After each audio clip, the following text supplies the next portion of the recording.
Nova topionica rudarsko-topioničarskog basena u Boru polako poprima svoj budući izgled.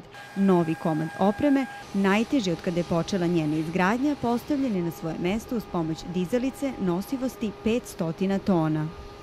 Trenutno se montira pojedinačno najteži komad opreme, a to je parni sušač za sušenje šarže. Taj deo opreme je težak preko 120 tona. Oprema je proizvedena u Finskoj i transportovana je ovde u Bor.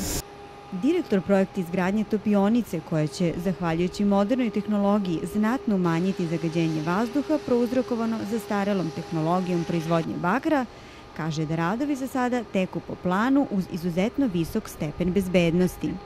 Ceo projekat po ugovoru koji imamo treba da bude završen do kraja ove godine. Radovi intenzivno odmiču i mi se nadamo da ćemo sve poslove završiti u ugovorenom roku.